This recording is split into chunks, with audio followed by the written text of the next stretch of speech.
2024 Lok Sabha election के लिए BJP के खिलाफ 26 पार्टियों का बना इंडिया इत्तेहाद अब ज्यादा एक्टिव हो गया है।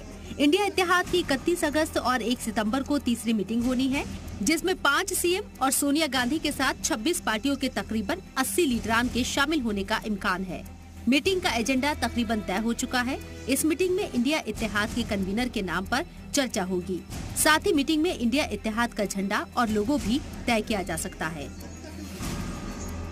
सीटों का बंटवारा अभी आप ऐसे उड़ रहे हैं जैसे हमारा चंद्रयान वहाँ चांद पे पहुँचा है। आप ये चंद्रयान यहाँ भी चलाना चाहते हैं।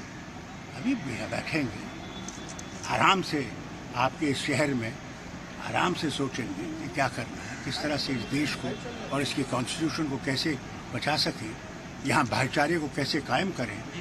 यहाँ जो बंटवारा हो रहा है मजहब के बिना पे, मुसलमान और हिंदू को अलग अलग किया जा रहा है, इसको कैसे हम जोड़ सकेंगे, क्योंकि भारत हम सबका है।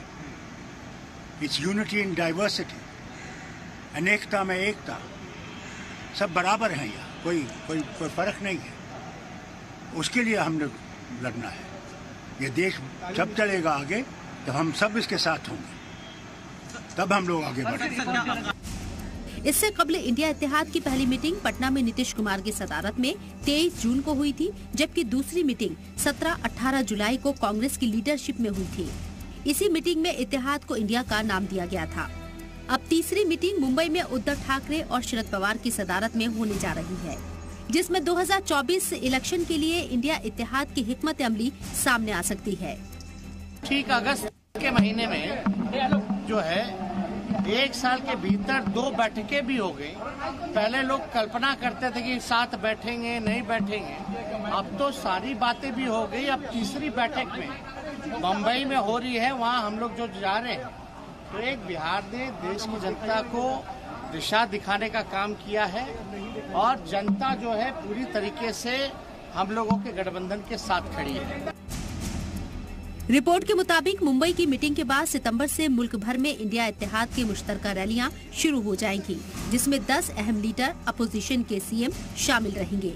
इंडिया इत्तेहाद में इस बात का भी ध्यान रखा जाएगा कि वो इंतखाबी तशहीर के दरमियान पीएम मोदी पर सीधा हमला नहीं करेंगे, बल्कि बीजेपी हुकूमत की पॉलिसी, कास्ट सेंसेक्स, महंगाई, बेरोजगारी और समाजी मसलों पर बीजेपी को घेरेगी। जराये के मुताबिक इंडिया इत्तेहाद ने ओडिशा, तेलंगाना और आंध्र प्रदेश को छोड़कर मुल्क भर में 450 ऐसी सीटों की पहचान की है, जहां बीजेपी के सामने सिर्फ एक उम्मीदवार को उतारा जाएगा।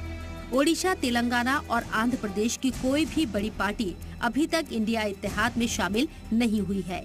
जराये के मुताबिक इंडिया इत्तेहाद ने बीएसपी की चीफ मायावती को भी इत्तेहाद में शामिल होने की दावत दी थी, जिसके बाद मायावती ने किसी भी इत्तेहाद में शामिल होने से इनकार कर दिया। जहां तक मुझे लगता है, कुमारी बहन मायावती जी बहुत दिल में और दिमाग में चोट खाई बैठी हैं।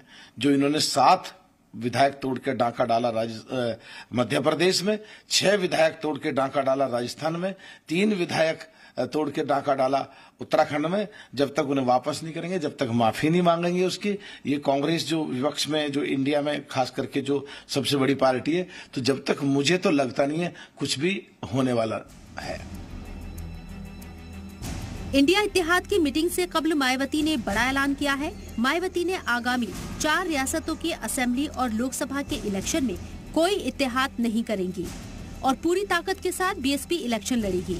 तीसरी मीटिंग से पहले मायावती ने एनडीए और इंडिया इत्तेहाद पर निशाना साधते हुए दोनों ही इत्तेहाद को गरीब मुखालिफ और जातिवादी बताया है। मायावती ने लिखा है कि एनडीए या इंडिया से इत्तेहाद का सवाल ही पैदा नहीं होता। तो वही मीटिंग से कबल इंडिया इत्तेहाद ने पंजाब में अपनी पकड़ को और मजबूत करने के लिए अकाली दलों को साधने की भी कोशिश कर रहा है। तीसरी मीटिंग से पहले इंडिया इत्तेहाद ने अकाली दल को शामिल होने के लिए दावत दी है। इसके अलावा मुंबई की मीटिंग में कुछ और भी छोटी पार्टियों को शामिल करने पर चर्चा हो सकती है। ब्यूरो रिपोर्ट, जी मीडिया।